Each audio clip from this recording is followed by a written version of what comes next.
Salut à tous et bienvenue sur notre chaîne YouTube OADA's Future Accountants, une chaîne dédiée à aider les étudiants de l'espace OADA à mieux comprendre, cerner et appréhender les différentes formes de comptabilité qui s'y font. Ici, nous traitons de différentes formes de comptabilité, comme je venais de le dire, notamment de la comptabilité générale, de la comptabilité des opérations courantes, de la comptabilité des sociétés, de la comptabilité analytique de gestion, de la comptabilité des travaux de fin d'exercice et d'autres formes de comptabilité. Aujourd'hui, nous allons parler tout simplement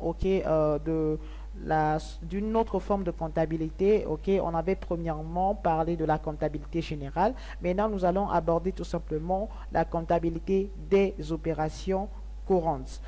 Donc pour d'autres informations, pour entrer dans le groupe WhatsApp et être en contact avec nous permanemment, je vous invite à aller dans le descriptif de la vidéo et à tout simplement avoir toutes les informations dont vous désirez. Donc on se retrouve avec la première session concernant la comptabilité des opérations courantes. Quel est l'objectif? Que faut-il savoir et que faut-il connaître dans cette première session? Donc rendez-vous après la petite introduction.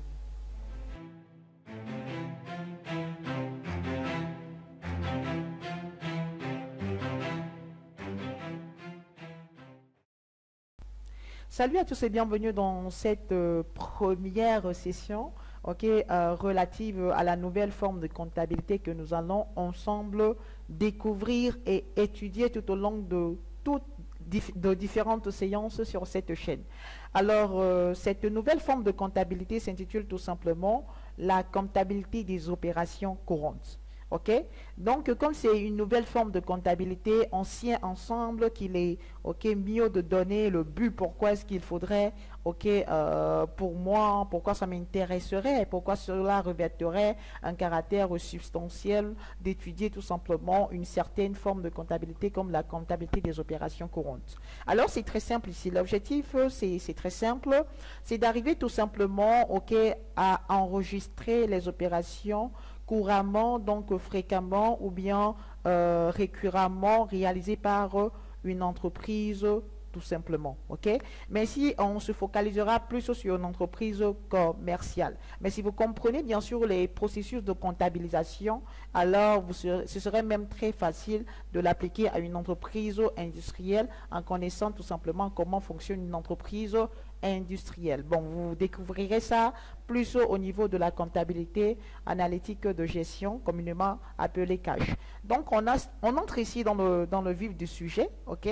Une fois que l'objectif de la comptabilité des opérations courantes a été exhaustivement et donc clairement dévoilé, on va tout simplement aborder notre première séance là-dessus. Et cette séance va concerner tout simplement les documents relatifs aux achats et ventes de marchandises. Avant qu'on ne mette un pied devant, pour entrer et ouvrir la porte et prendre connaissance de tout ce qui se trouve dans cette session, j'aimerais tout simplement que vous ayez dans votre tête, que vous soyez tout simplement dans la réalité, parce que tout ce qui se dira ici, c'est tout simplement dans la réalité. Donc, soyez un peu tout simplement imaginatif, mais dans le sens réel. Soyez réaliste. Alors ici, il faut savoir que ce chapitre, ou bien cette session, excusez-moi, concerne tout simplement les entreprises qui fonctionnent formellement. Formellement. Donc, comme je l'avais dit auparavant, on va se focaliser ici dans cette session sur les entreprises commerciales. Et qu'est-ce que fait une entreprise commerciale? C'est très simple. Une entreprise commerciale achète tout simplement les marchandises dont elle a besoin, qui constituent tout simplement son activité principale, et va tout simplement revendre ces marchandises. On est d'accord? Donc, depuis le processus de l'achat à la vente, tout simplement, il y a certains types de documents qui sont utilisés formellement, et ce sont ces types de documents que l'on va étudier ici. Et maintenant, c'est tout simplement l'introduction.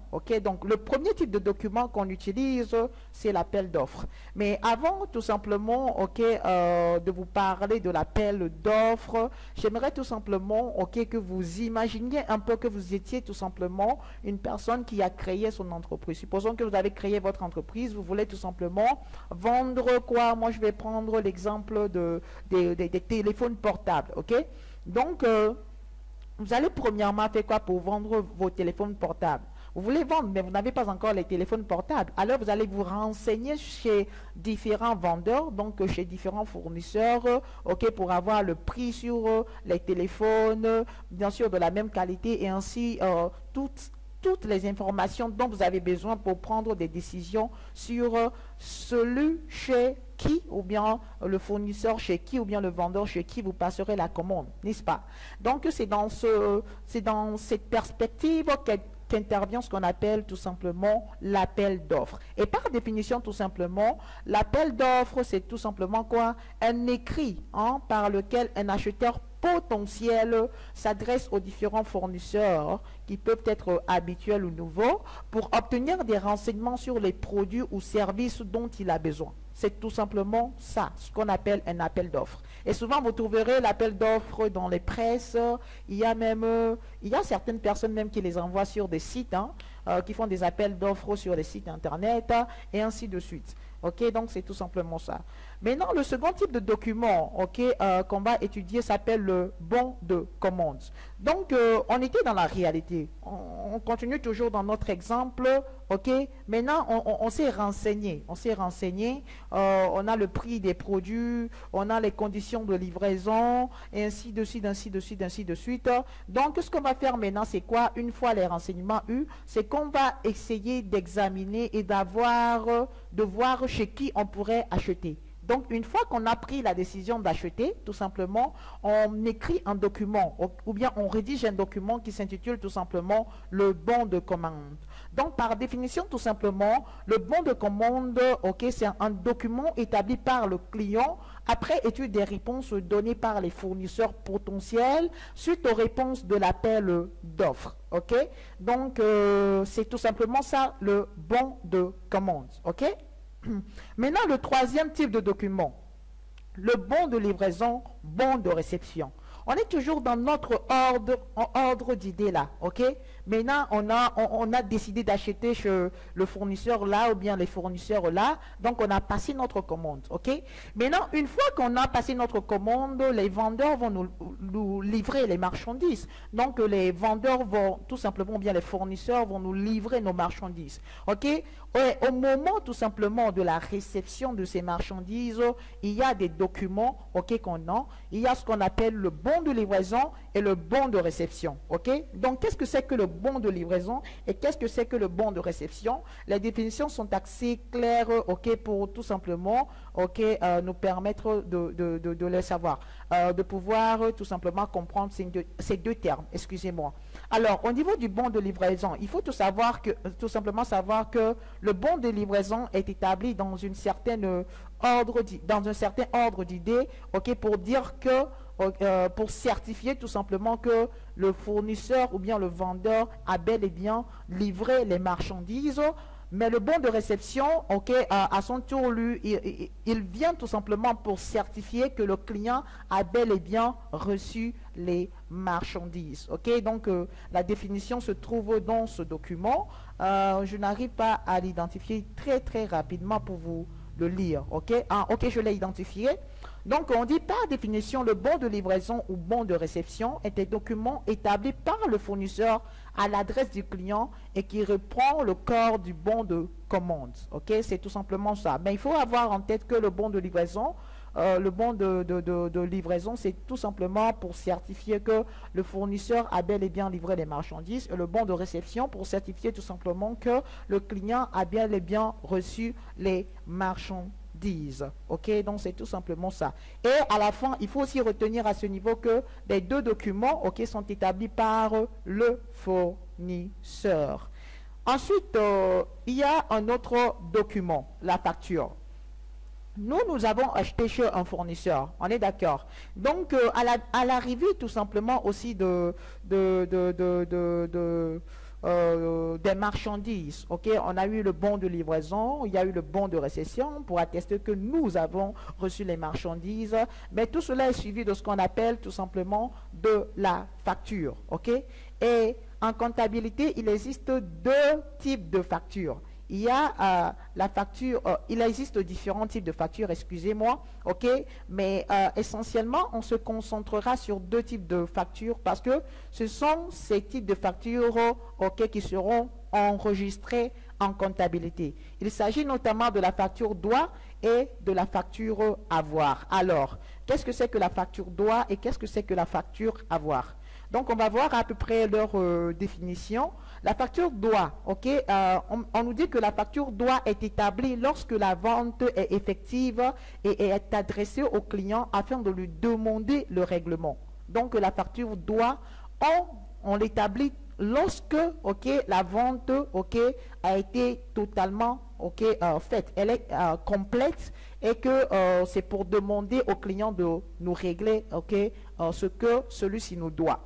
Alors, la facture avoir, elle est établie lorsque le fournisseur doit au client, soit parce que ce dernier lui a retourné des marchandises, soit parce que le fournisseur a accordé à son client des réductions hors facture. Ok, bon, réduction hors facture, on en reviendra tout simplement. Mais c'est tout simplement la définition de la facture doit et de la facture avoir. Ok, il y a aussi d'autres types de factures que je vous ai laissés ici dans le document et ce serait un bon plaisir, hein, avec plaisir que vous puissiez vous lirez ces différentes choses sur les autres types de factures.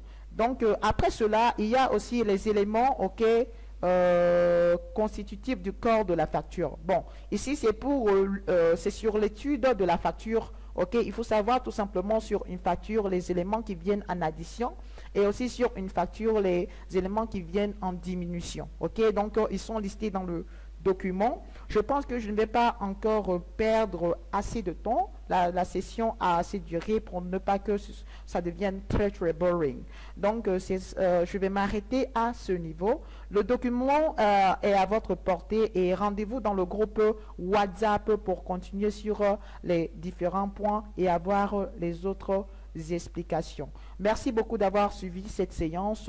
On se donne rendez-vous à la prochaine et n'oubliez pas, allez dans le descriptif de la vidéo pour cliquer sur le groupe WhatsApp, entrez dans notre groupe WhatsApp et on travaillera ensemble. Merci beaucoup et bonne journée ou soirée à vous.